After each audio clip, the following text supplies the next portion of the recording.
if you are different in any way, whether it be sexual orientation, whether it be spiritually, whether it be for your ideals, whether it be for even your interests, if you are different in any way, there are going to be people who hate you for it. Now, if you're very different, very unique, you either stand out as a person, how you look, how you like to dress, how you like to identify, or if your spiritual interests become known, maybe they're not as, maybe it's not easy to see externally what you believe in spiritually, what your religious beliefs are. But if they are different from any of the major world religions or from the norm or from the other, 80 to 95% of humanity, there's going to be a section, a very big section, not everybody, but a very big section of the rest of the human population who will think that you are an affront to convention, that you are choosing what you're doing, what you're identifying as, what you believe, and that you're choosing it in order to attack them, to attack convention, to attack the fabric of society as they see it, and perhaps society itself in their understanding, the purpose of society, the order of it, and the order of God, the order of the universe, the order of the multiverse. They think there will be a portion who think that you are attacking that because of who you are, what you identify as, whether it be sexuality, or what your spiritual path is. There's going to be a huge section of the rest of the human population who is going to see you as different, and that you are rebelling against them because you are different, and that you're trying to take apart what they stand for and what they believe in and society itself because of just existing. Sometimes being so unique, being yourself, is seen as an aggressive act by those who are on the side of convention. There is always going to be a certain amount of risk involved with being who you are, no matter what that is. If you're a fairly normal person, in quotations, then the risk is pretty low. And a lot of people believe certain things or identify in certain ways, or even dress the way that they dress, because they want to fit in with the rest of the crowd. They want to meld in, and they think that that is the thing to be, that is the thing to do. Perhaps many of them have never even contemplated being anything else than what they see around them. They've never contemplated being anything other than a chameleon and blending in with their environment, with the norms, and even to the specificity of their personality. They may just completely have copied everything and never have thought that they could be anything else, or that it is possible to be anything else. And whether it's lack of creativity, or it's a lack of initiative, or it's purely based on fear of even exploration of any kind, you will be seen as threatening. Your existence will be seen as threatening by them. Because, norms don't exist because there is normalcy, that human beings fall within certain categories, or the majority of human beings just are one way. Normalcy is a societal construct that is fed and supported by those who conform to it. And it gains solidity. It even gains virtue and morality by how many people are, not even how many, it's just, it's like a monolith. It is supported and becomes stationary and becomes vast, becomes right, becomes good, and becomes it's just something that you must do by vast majorities of the human race taking it up and becoming that. This amount of risk it comes with its dangers. You'll We've all seen, people in society that, let's say somebody's gay, or let's say somebody's in transition. Let's say it's a chick that dresses like a dude that dresses like a chick, a man that dresses like a woman that dresses like a man, and it's very obvious. Let's say it is very obvious, because it's not always obvious.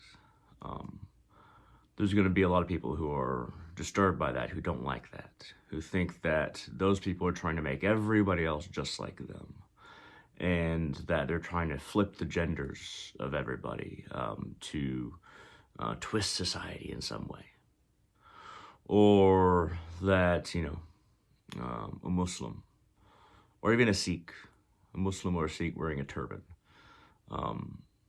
whatever they hear politically on the news or from their chosen talk show hosts, if they say that, all Muslims wear turbans, then you see a man go and accost a Sikh and accuse him of being Muslim, and, oh, you want Sharia law to be all around the United States, and you want no alcohol to ever be sold, and women to all wear hijabs.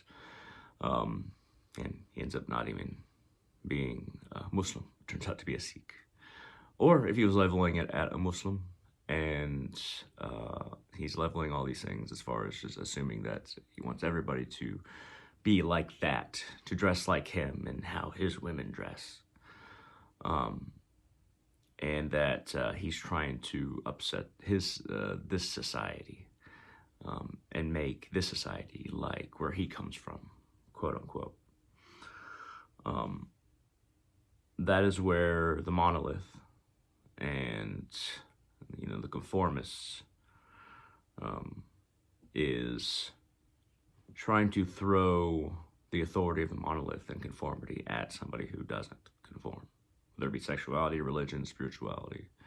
If somebody learns that somebody's a Satanist, or somebody learns that somebody believes in pagan gods, Thor, Odin, the Allfather, and somebody is very Christian, and they accost them saying, don't you know you're going to go to hell? You see this on Facebook all the time. Don't you know you're going to go to hell?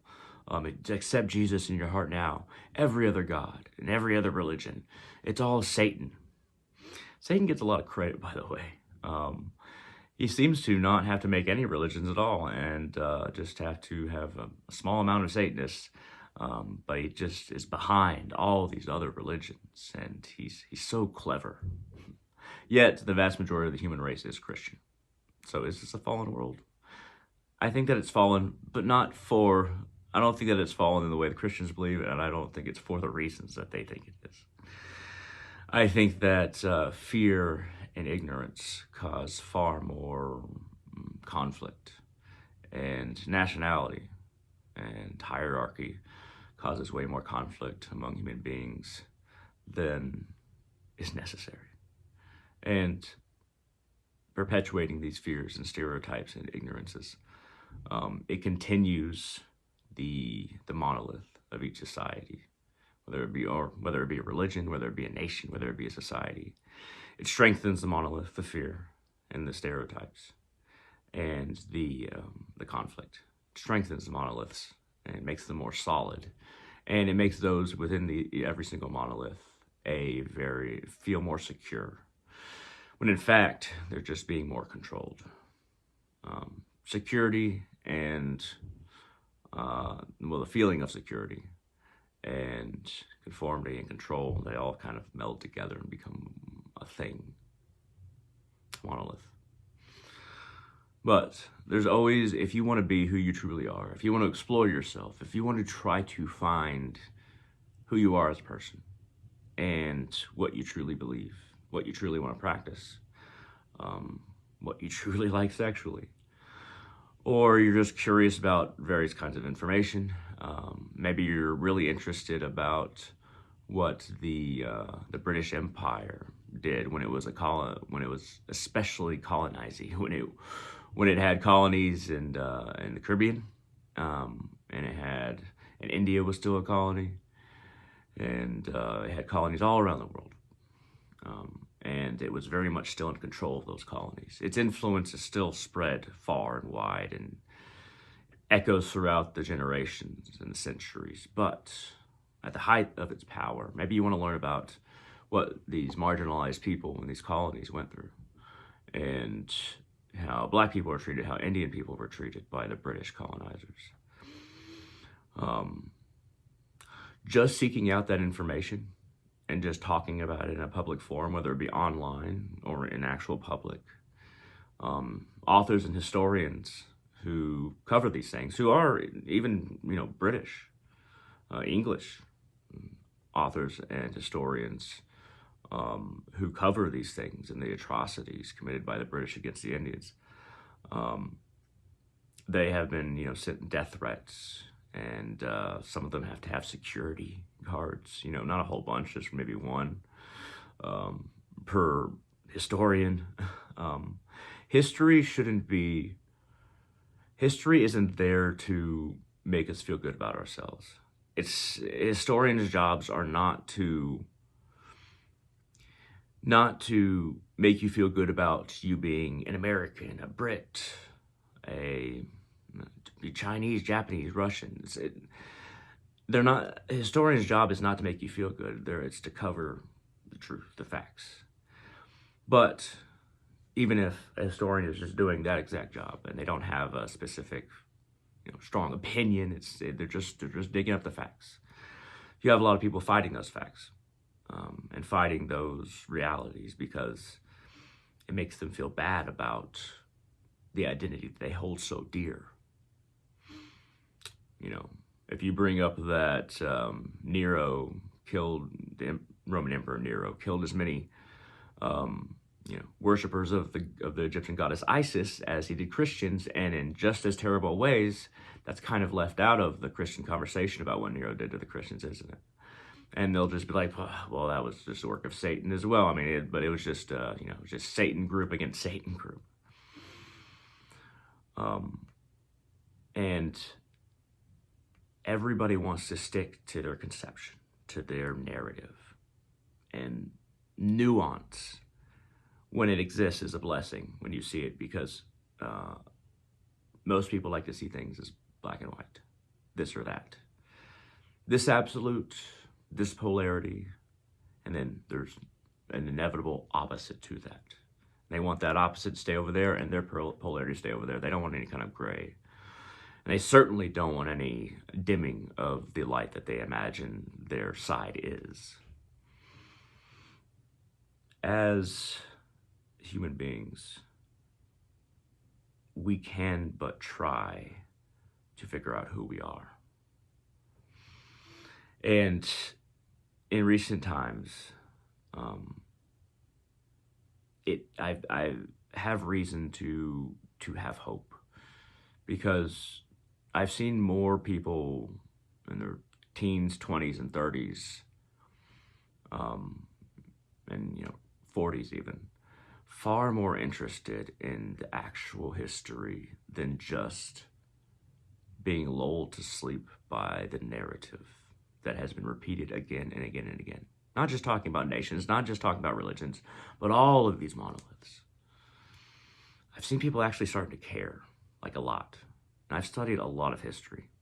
And, you say history is written by the winners, and the history that we have, it's all written by those in power. Yeah, well, if all the history that I've studied was written by them, even by their history, they look bad. They have been shown to be false and to be awful if you study your history. If it was written by them, man, they're not really selling their point if it's all written by them.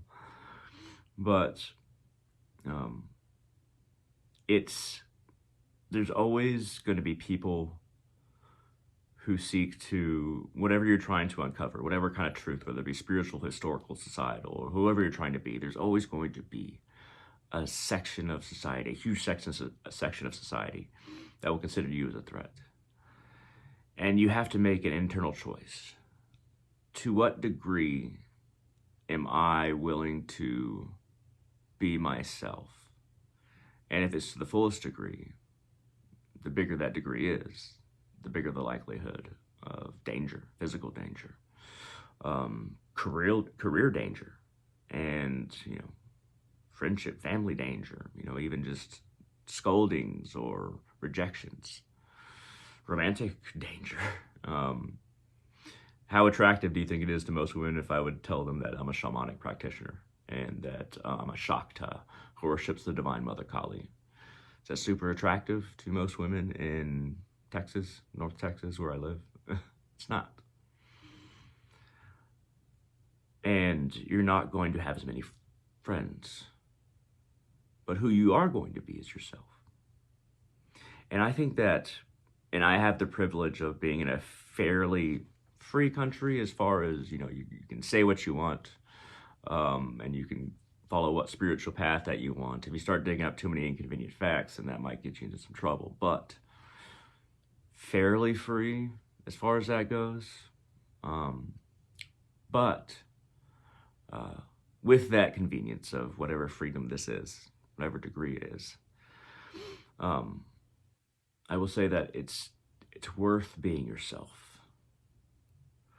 If reincarnation exists, if we're born from one life to another and we make progress from this life to this life to this life, as long as you're not hurting anybody else and you're trying to figure out the truth and you're trying to be yourself, even, you don't feel like you're born in the right body, something like that.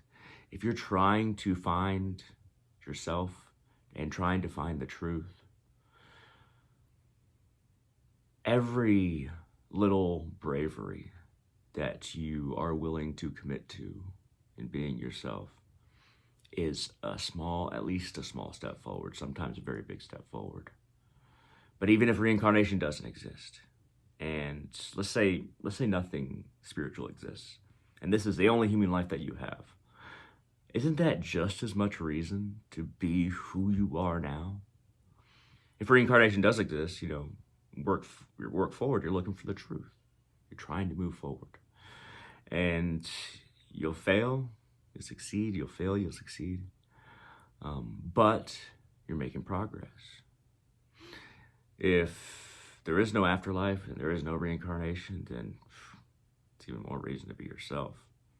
You got very limited amount of time to try it all. And I guess the only narrative that I'm discounting is, if Christians are the only ones who are right, and the only way to heaven is to accept Jesus, and then there's people that are in hell forever, and there's people that are in heaven forever. And the vast majority of the human race that's ever been are going to go to hell because they weren't Christian. Doesn't make any sense. But I'm just going to discount that offhand. Any way you slice it, any way you look at it, try to be yourself and try to uncover the truth, whatever that is. Spiritual, societal, historical, political, identity-wise, sexuality. Be willing to accept that danger. And consider every little bit of danger that you are risking for yourself as a liberation from the fear that confines so many and has confined so much of the human race for the vast majority of our historical existence. There's a whole lot that's not written down, but fear has been a huge motivating factor. Be strong. Find yourself. Find the truth. Accept the danger, if you can. At any rate, thank you very much for watching. Like this video, share this video, comment brings views to the channel. And most of all, thank you very much for watching and have a wonderful day.